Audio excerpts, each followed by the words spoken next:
আমার যেদিন মৃত্যু হবে সেদিনও দেখা যাবে সংসারের অনেক কাজ বাকি রয়ে গেছে বাকি। হয় চেয়ারের ফায়া ভাঙ্গা, জানালার চিৎকারি ভাঙ্গা, হ্যাঁ, সোফাটার মধ্যে বার্নিশ করলে বালা ছিল, ফ্রিজে তলে দিয়া পানি ভরে, নুন নাই, তেল নাই, সাবান নাই, এই না? তাহলে স্বার্থপর এই দুনিয়া শেষ করা যায়। দুনিয়ার প্রয়োজন শেষ হয় না বন্ধু। এই বিদেশ প্রবাসী, আহা কি পরিমাণ মায়া লাগে। 12 ঘন্টা ডিউটি করে আবার আরো 6 ঘন্টা আরেকখানে আরেক কোম্পানির স্যার কি করে 18 ঘন্টা, কেউ কেউ আর থাকে 6 ঘন্টা। এই 6 ঘন্টার মধ্যে বিশ্রাম কখন? নিজের জামাগুলা নিজে ধোয়, নিজের রান্নাটা নিজে করে। প্রবাসীগুলো বিদেশে থাকে যে, আমি তো সৌদি আরবে অনেক দূর দূর ছেলেদের কাছে গেছি, ওরা দম করে খুব মোহাব্বত করে। তাইলে এই নিজের রান্না নিজের, কত ছেলে যে বিশ্বাস করো ভাইয়া কি পরিমাণ কান্দে, আল্লাহর কসম। এটা যদি আমি দেখাইতে পারতাম। এখান থেকে এটা বিদেশ অনেক কষ্ট, এই কথাটা কইলে তুমি বুঝতে না ভাইয়া, অনেক কষ্ট। এটা কইলে তুমি বুঝতে না, এটা কইতে তো 1 মিনিট লাগছে, আর অনেক কষ্ট। তো বাস্তবতা হলো তার চাইতে অনেক বেশি কষ্ট। এই প্রখর রৌদ্রে, এই তীব্র রৌদ্রে, বিশেষ করে 12 ঘন্টা ডিউটি করে আসার পরে যখন একটা ছেলে বা একটা যুবক, তার একজন আপনজন কেউ নাই, আইসা নিজের 1 গ্লাস পানিটাও নিজে নিতে হয়, তো মনটারে হাহাকার লাগে যে আর কেউ তো নাই আমার। অথচ 28 বছর বিদেশ করতেছে। এক ছেলে দেখা হইলো লাস্টের দিকে, ওই আমার দেখে জড়াই ধরে কাঁদতেছে। আমি বললাম, বাবা তুমি আজ কতদিন হয়েছে আইসো? কয় হুজুর 3 বছর। এই শেষ আমার যে ছেলেটা খেজুর আইনা দিছে মদিনায়, ও ছেলেটা আপনার বলতেছে হুজুর আজ 3 বছর হয়েছে বাড়ি থেকে আসছি, একবারও যাই নাই। আমি যাইবা কখন? কয় হুজুর একটা আইডিয়া করছি যে ঋণগুলো করছি, আরো 3 বছর যদি বিদেশ করি তাহলে ঋণগুলো শেষ হবে, তো আশা আছে হুজুর এরপরে যাবো। এই কদ্দুর অল্প বয়সী ছেলে। হ্যাঁ ভাইয়া, এই জন্য সে যাইয়া হয়তো অনেক দুঃখের কথা বলে না বাড়িতে, যে মা কানবো, বাপে কানবে, বা বউ বাচ্চারা কানবো। এই জন্য অনেকে অনেক নিজের দুঃখের কথা বলে না, কষ্টের কথা নিজেই হজম করে পড়ে থাকে। কিন্তু তীব্র কষ্ট কইরা বুকটা মারিত লাইগা যায়, এরপরে 2টা টাকা জমাইয়া এরপরে বাড়িতে টাকা পাঠায়, না খাইয়া না দেয়। এই কখনো একটা দোকান থেকে একটা বার্গার, কখনো একটা 1 টুকরা মুরগি, একটা কিছু খাইয়া শুয়ালায়, ক্লান্তিতে আর ভাল লাগে না যে কিটা রাখবো, শরীর আর কুলাইতেছে না এতক্ষণ ডিউটি করে আইসা। আমি যেমন এই সারাদিন বয়ান করে রাত্রে 3টা 3:30টায় বাসায় যাই, ফজরের নামাজের পরে আমারে যদি কেউ একটা এই টিস্যু বক্সটা যদি এনতিকে অনে নিয়ে যেত, কয় আমার মাথা আসমান ভাঙ যাবে। আমার আর কিচ্ছু শরীরে কুলায় না তখন আর, কথার কথা। তাহলে আমি আমার অভিজ্ঞতা থেকে বললাম। তো ওই ছেলেটাও তো এরকম 12টা ঘন্টা ডিউটি করে আইসা সে যখন তার রুমে আসে, তার শরীরে আর 1 বিন্দু এনার্জি থাকে না। এই জন্য দোস্ত আমার, বন্ধু আমার, স্বার্থপর বড় দুনিয়া, যে দুনিয়া কষ্টই করা যায় কিন্তু চাহিদা পূরণ হয় না, চাহিদা পূরণ। অসংখ্য যুবক আমার বলছে প্রবাস, হুজুর এই 12 বছরে কোনোদিনও হুজুর পরিবারকে শেষ পর্যন্ত চূড়ান্ত খুশি করতে পারিনি। মাও নারাজ, বাপও নারাজ, বউ বাচ্চাও নারাজ। 5,000 টাকা দিলে কয়তে একটা বিদেশ করে, তে বুঝি তারাতে কেমনে 5,000 টাকা, তে বুঝি পারল না 10,000 টাকা দিত। কথা বুঝেন নাই? অর্থাৎ সবাই মনে করে তে আরো দিত হইতো। মাও নারাজ, বাপও নারাজ, ফুতও নারাজ, জিও নারাজ, বউও নারাজ। এই হলো প্রবাসীর জীবন। প্রবাসী এই এক প্রবাসী আমারে বলতেছে এইবার, এইটা আমার জড়ায়, হুজুর আমরা কিচ্ছু নাই, আমার লাগে একটু দোয়া করে। আমগো কিচ্ছু নাই হুজুর। আমি কই না ভাই আছে, আল্লাহ যারা আছে সবাই। হে না, কান দেয়ার কয় হুজুর না আমার কিচ্ছু নাই হুজুর। আমি সারাটা জীবন দিয়ে যাইতেছি, কেউ খুশি হয়নি। আরো দিলে ভালো হইতো, আরো দিলে ভালো হইতো। এই জন্য দোস্ত স্বার্থপর এই দুনিয়া। আমার একটা বয়ান আছে না এরকম, যে দুনিয়া বড় স্বার্থপর এই দুনিয়া। এই জন্য ভাইয়া শুধু দুনিয়া নিয়ে পড়ে থাকো না, আখিরাতের ভাবনা ভাবো, আখিরাতের ভাবনা ভাবো, নিজের ভালো নিজের কল্যাণ দেখো। আমি অনুরোধ করলাম, আল্লাহ তাআলা এখানে বলছে, বান্দা আমাকে মনে রাখো। এমন কোন ভোর আসবে যে ভোরে হয়তো দেখবো যে আমাদের আর নিরাপত্তা নাই। এমন কোন সন্ধ্যা হবে হয়তো যে সন্ধ্যায় আমরা দেখব আমাদের জান মালের আর নিরাপত্তা নাই। হতেই পারে, হতেই পারে। যখন যুদ্ধ করতেছে তখন আমরা মক্কায়, হজ শেষ হয়ে গেছে তখন, এই যে কয়দিন আগে হইল, হাজিরা বারবার আমার বাংলাদেশি বয়স্ক সাধারণ মানুষ যারা হজ আমগো কাফেলার এই একটু পর পর আইসে হুজুর দোয়া করেন, হুজুর বাইক নিয়ে না যাইতেন, বিমান নি বন্ধ হয়ে যায়, ফ্লাইট নি বন্ধ হয়ে যায়, মানে সারাক্ষণ দুক দুক দুক দুক করে আপনার টেনশনে ছিল যে যদি ফ্লাইট বন্ধ হয়ে যায়, বিমান বন্ধ হয়ে যায়, বাড়ির জম্মু কেমন ফিরবো কিভাবে? তাইলে বলেন,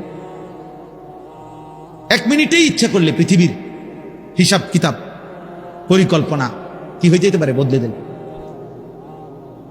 কোরআনুল কারীমের মধ্যে আছে, আল্লাহ তাআলা বলেন, ওয়ালামু আন্নাল্লাহা ইয়াহুলু বাইনাল মারই ওয়া কলবিহি।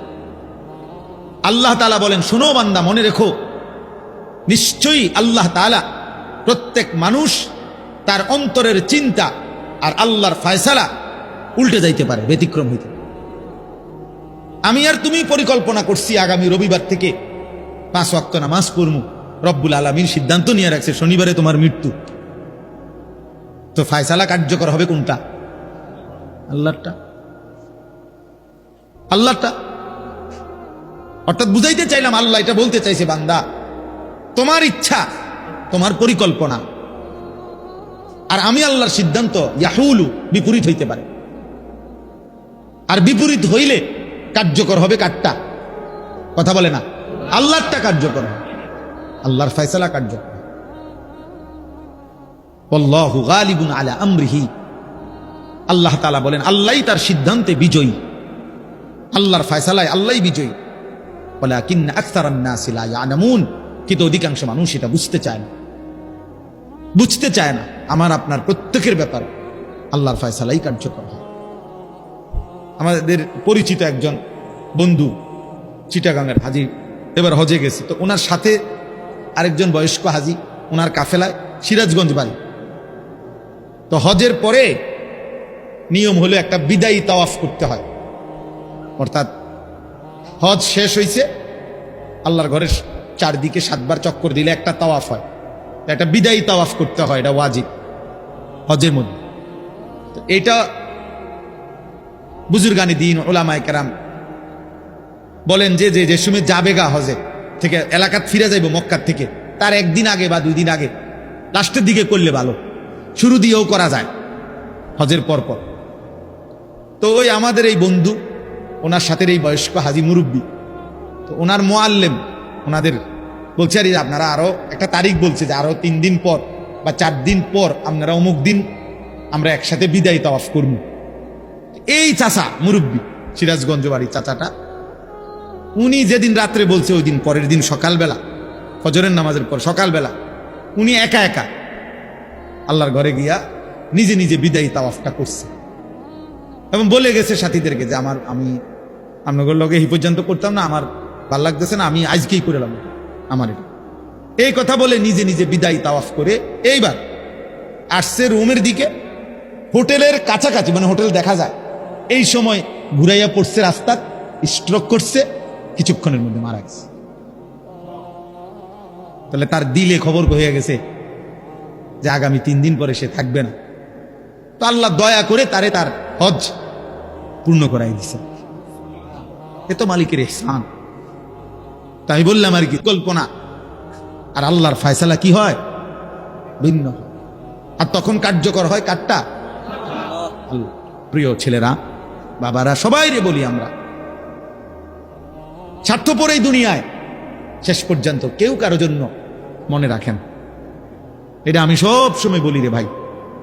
এই বন্ধু বান্ধব এগুলা সব ধোকা, এই নারী, ছবি, মোবাইল, এই সবটাই ধোকা। এই হাসি খুশি, রং তামাশা, ফুর্তি, আড্ডা, খোদার কসম, এগুলো ধোকাই আসল। শেষ পর্যন্ত আমরা একাকী, যেখানেই থাকো বান্দা, যখনই থাকো যাই করো আমি মানা করি না, তা আমারে ভুলো না, আমারে ছাইরো না, আমারে সঙ্গে রাখো, আমার নাম সাথে রাখো। কাদিক্রিকুম আবা আকুম আও আসাদ্দা দিকরা। আল্লাহ বলে, বান্দা সারাদিনে তোমরা বাবা দাদা বংশধর নিজের আশপাশের মানুষকে যে পরিমাণ ডাকাডাকি করো তার চাইতে বেশি পরিমাণ অথবা সমপরিমাণ আমি আল্লাহকে ডাক। আল্লাহর চাওয়ায় আমি খুব সংক্ষেপে শেষ করতে চাই। তাই রে ভাইয়া, আমরা সবাই ভাবে দেখি আমরা জীবনটা এমন যে আমরা ডাক ছাড়া না ডাইকে আমরা চলতে পারব না।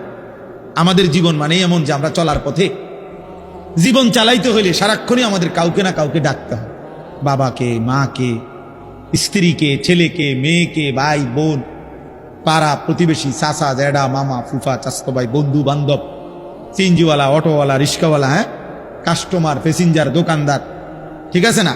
কাউকে না কাউকে আমাকে কি করতে হবে? ডাকতে হবে কোনো না কোনো কাজ বাস্তবায়নের জন্য। তো আল্লাহ বলেন, সারাদিনে যত ডাকাডাকি করো কমপক্ষে ওই পরিমাণ অথবা তার চাইতে বেশি আমি আল্লাহকে ডাক। এর চাইতে নিচে যাতে না নাম, সমপরিমাণের চাইতে নিচে যাতে কি না। এখন ইনসাফ করে আমরা বলি, এই এখানে যে কয়জন আমরা বসছি আল্লাহ দয়া করছে, তো আমরা সবাই ভেবে দেখি সারাদিনে আমরা যে পরিমাণ পরস্পরকে ডাকি, আল্লাহকে আমরা সেই পরিমাণ ডাকি কিনা?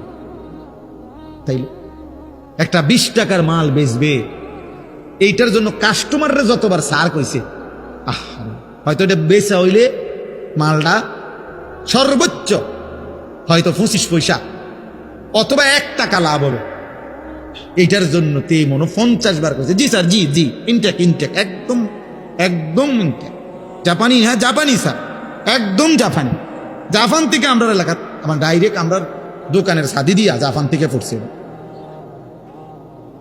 ডেকের জাপান, জাপানি জাপান তো আমরা বাড়িতে স্যার, মানে এটারে বলতে বলতে জি স্যার বলতে খানা উঠে এলাইছে। এই শুধু 20 টাকার এই মালটা বেচানোর, 200 টাকার এই মালটা বিক্রি করার জন্য কি পরিমাণ ডাকছে ওরে জি স্যার, অথচ লাভ হয়েছে বিনিময়ে 1 টাকা 50 পয়সা। যে মহান রব্বুল আলামিন 24 ঘন্টা দিয়ে যাচ্ছে, এই নাফরমান 7 ঘন্টা 8 ঘন্টা 10 ঘন্টা জীবন থেকে চলে গেছে, একবারও আল্লাহর নাম তার জবান দিয়ে উচ্চারণ করে নাই। আরে তোর মতো নিকৃষ্ট জালেম নাফরমান কুত্তাও তো হয় না বেটা, কুত্তাও তো এরকম হয় না। মানুষের বাচ্চা তুই কিসের বেটা? তুই কোন মারফুত বেটা? একটা কুত্তাও তো এত নিকৃষ্ট হয় না, কিসের মানুষের বাচ্চা বেটা? নাফরমান একটা দিন পুরা চলে গেছে, একটা সেজদা নাই, একবার আল্লাহর নাম নাই, তুই মানুষের বাচ্চা বেটা? অমানুষ কোথাকার, কি ধরনের কথা নিয়ে? এত নিকৃষ্ট তো জানোয়ারও হয় না, অথচ মুসলমানের ঘরে জন্ম নিয়েছে, তার বাপ মুসলমান, তার মা মুসলমান, তার 14 গোষ্ঠী মুসলমান। ঢাকায় এত নিকৃষ্ট, ঢাকায় সারাদিন একটা শিখছে বেওকুফ, চুলিটারে হুদা গাল ফিরা, এটা মাতাল কোথাকার, পাগল। তোর বাতান দেখে বেড়া পাগল, তোর কোন পাগল এটা শিখাইছে যে একটু পর চুলিটারে এরম করস? এটা একটা কাম হইলো বেড়া, একটা সুস্থ মানুষের এটা একটা কাম, বুদ্ধি এরম করে না? সারাদিন মোবাইল টিপ, একটা বেডি কতক্ষণ দরকার? এই সারাদিন হইয়া তখন বেডি তেল লাগে, এটা জীবন? এটা কোনো কথা হইলো? আমরা সারাদিন রাত 24 ঘন্টা আম করে বানাইছে শুধু বেডির লাগে, থাউনের লাগে নাকি? আর কাম নাই দুনিয়া তো? এই যে সারাদিন মোবাইল দেখে, এই জানোয়ারদের সারাদিন ছবি দেখে, সারাদিন নর্তকী দেখে। কিরে অপদার্থ, তোর কি একবারও ভাবনা আসে না যে আমারে কে বানাইলো, কেন বানাইলো? আমি পৃথিবীতে কি আমার আর কোনো কাম নাই? এটা কথা হইলো মিয়া? সারাদিন বুঝি তুমি বেডি চাইবা? অপদার্থ চেহারা শুধু তোমাদের দেখলেই তো বোঝা যায়, কালো হইয়া নিকৃষ্ট হয়ে আছে অনেক ছেলে।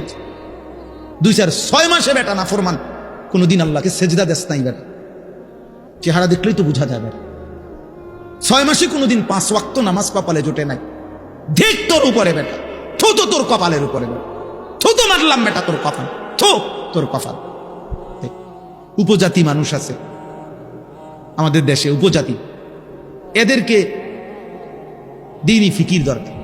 এদের অনেক মানুষ আছে, ব্যাপক সংখ্যা, যারা আল্লাহ, আখেরাত, পরকাল, ইসলাম, দ্বীন জানেন, অথচ আমাদের দেশ, আমাদের অঞ্চল, অথচ খ্রিস্টান মিশনারিরা তাদের দিকে মেহনত করে তাদেরকে খ্রিস্টান বানাচ্ছে। আমি নিজে দিনাজপুর গেছি, দিনাজপুরে গত বছর দেখছি এমন নিভৃত এলাকায় আমার গাড়ি গেছে যে ভাঙ্গা মাটির রাস্তা দিয়ে, অনেক কষ্ট করে, প্রায় মেন উপজেলার থেকে প্রায় 2-2.5 ঘন্টা এই আখের ক্ষেত, আখ আছে না আমাদের কুইশার আখ ক্ষেতের ভিতরে ভিতরে ভিতরে অনেক নিঝুম এলাকায় গিয়ে দেখছি সেখানে খ্রিস্টানদের বিশাল গির্জা, স্কুল, এখানে প্রায় 400-র উপরে এতিম বাচ্চা এই দেশের ওরা পড়ে। যিনি প্রধান, ওই গির্জার প্রধান যিনি, সে ব্রাজিল, তার বাড়ি, সে ব্রাজিল থাকে, ব্রাজিল ওইখানের জন অধিবাসী, ওইখান থেকে আইসা জীবনের তরে বাংলাদেশে চলে আসছে, এখানে আইসা এখানের মানুষদেরকে খ্রিস্টান বানায়। বাচ্চাগুলো বলতেছে ওরা খ্রিস্টান, অথচ কোনো যুক্তি নাই এই বাচ্চাগুলো খ্রিস্টান হবে কেন? এদের পূর্বপুরুষ এখানকার, এখানে খ্রিস্টান আইলে করতে গেছে, বানায় ফেলছে, ধর্মান্তরিত করে ফেলছে। তাইলে নিয়ম হইল যেই মেহনত করে তারই ফসল আসে।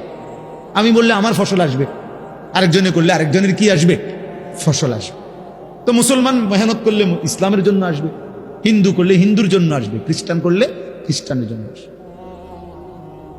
এই জন্য বললাম আর কি, বাস্তবতা হলো কম বেশি এটা বড় বিষয় না, জনপ্রিয়তাও কোনো বিষয় না, বরঞ্চ ইসলামের বহুমুখী কাজ তোমরা এই কিশোর নওজোয়ান করা উচিত, অনেক কিছু করা উচিত, অনেক কাজ করা উচিত। দ্বীনকে নিয়ে যারা ভাবে, ইসলামকে নিয়ে যারা ভাবে, আখিরাতকে নিয়ে যারা ভাবে, তাদের জন্য অনেক কাজ আছে। এই জন্য বললাম মানুষের সংশোধন, মানুষকে আল্লাহ চিনায় দেওয়া মানুষের সবচেয়ে বড় কল্যাণ, মানবতার সবচেয়ে বড় কল্যাণ হলো, মানুষের সবচেয়ে বড় উপকার হলো ওই মানুষকে তার রব চিনায় দেওয়া, তার মালিকের সাথে তাকে সম্পৃক্ত করে দেওয়া। একটা মানুষের ভাত, মাছ, চাল, ডাল, ঘর, খাদ্য, খাবার, এগুলো ভালো কাজ, কিন্তু এগুলো সীমিত সময়ের জন্য। কিন্তু তাকে আল্লাহর সাথে জুড়ে দেওয়া, তাকে কালেমার সন্ধান দেওয়া, আখিরাতের সন্ধান দেওয়া, এটা যেন তার অনন্ত কালের জন্য তারে নিরাপদ করে দেওয়া। একটা ঘর যত মজবুতি হোক, সেটা একটা সময় ভাঙ্গা যায়। এই ত্রাণের, সরকারি অনেক ত্রাণের ঘর, বিল্ডিং ছোট ছোট ইডি ভাঙ্গা বস খাই গেছে। ত্রাণ দিছে রিস্কা, হইতে 6 মাসের মাথা বেচ্চা, হ্যাঁ, এটা নাই, খবরও নাই। আমি দিয়ে চাইছি নি, কথার কথা না, এ বলে তাই বলে কি দিবে না? না দিবে, আমি নিষেধ করি না, মানে বুঝাইতে চাইলাম মানুষকে আল্লাহর সন্ধান দেওয়া, আখিরাতের সন্ধান দেওয়া, জাহান্নাম থেকে বাঁচাবার চেষ্টা করা, আল্লাহর ইবাদত, আখিরাত পরকালের জন্য চেষ্টা করা, আল্লাহমুখী করা, এটা সবচেয়ে বড় কল্যাণ। কুনতুম খায়রা উম্মাতিন উখরিজাত লিন-নাস, আল্লাহ বলছে তোমরা উম্মতে মুহাম্মদীর যারা ঈমানদার, আমাদেরকে বলছে তোমরা সর্বশ্রেষ্ঠ উম্মত, সর্বশ্রেষ্ঠ জাতি, তোমাদেরকে উখরিজাত লিন-নাস, মানুষের কল্যাণে তোমাদেরকে বের করা হয়েছে, মানবতার কল্যাণে তোমাদেরকে পৃথিবীতে পাঠানো হয়েছে, আল্লাহ নিজে বলেন। তো এখন তোমরা মানবতার কি কল্যাণ করবা? আল্লাহ নিজেই বলে দিছে, তা'মুরুনা বিল মারুফ ওয়া তানহাউনা আনিল মুনকার, তোমরা মানুষকে, বিশ্ব মানবতাকে নেক কাজের প্রতি আদেশ করবা, গুনার কাজ থেকে নিষেধ করবা, ওয়া তু'মিনুনা বিল্লাহ, আর নিজেরা পূর্ণ ঈমানের উপরে থাকবা, নিজের ঈমান পূর্ণ ঠিক রাখবা, মানুষকে নেক কাজের আদেশ করবা, গুনার কাজ থেকে নিষেধ করবা। তো আল্লাহ তাআলা বলেন এটাই হলো মানবতার সবচেয়ে বড় কি কল্যাণ, মানুষের সবচেয়ে বড় কল্যাণ। হাদিসের মধ্যে আছে, আল্লাহ নবী সাল্লাল্লাহু আলাইহি ওয়াসাল্লাম বলছেন, ফাওয়াল্লাহি লা আন ইয়াহদিয়াল্লাহু বিকা রাজুলান ওয়াহিদান খায়রুন লাকা মিন হুমুরিন নাআম। আল্লাহর কসম, নবীজি বলেন আল্লাহর কসম, কোন একজন তোমার দ্বারা একজন ব্যক্তি আল্লাহর পথ পাওয়া, হেদায়েত পাওয়া, আল্লাহর রাস্তা খুঁজে পায়, এটা গোটা আরবের সমস্ত দামি উট তোমাকে হাদিয়া দেওয়ার চাইতে উত্তম। আল্লাহর এক বান্দা কাকে পেয়ে গেছে? আল্লাহকে পেয়ে গেছে। আল্লাহর সন্ধান পেয়েছে। নবী সাল্লাল্লাহু আলাইহি ওয়াসাল্লাম বলেন, লাল্লাহু আশাদ্দু ফারাহান বিতাওবাতি আবদিহি। কোন বান্দা যখন আল্লাহর দিকে ফিরে আসে, তওবা করে, গুনাহ ছেড়ে দেয়, কুফর ছেড়ে দেয়, শিরিক ছেড়ে দেয়, নাফরমানির রাস্তা ছেড়ে দেয়, আল্লাহর দিকে ফিরে আসে, আল্লাহ নবী সাল্লাল্লাহু আলাইহি ওয়াসাল্লাম বলেন আল্লাহ তাআলা তখন সবচেয়ে বেশি খুশি হয়। আল্লাহ সবচেয়ে বেশি খুশি হয় তখন বান্দা যখন গুনাহ ছেড়ে তওবা করে আল্লাহর দিকে ফিরে আসে। তাহলে যে ফিরে আসে তার প্রতি যদি আল্লাহ খুশি হয়, তো যে তাকে ফিরাইয়া দিল তার প্রতি আল্লাহ তাআলা আরো বেশি খুশি হয়।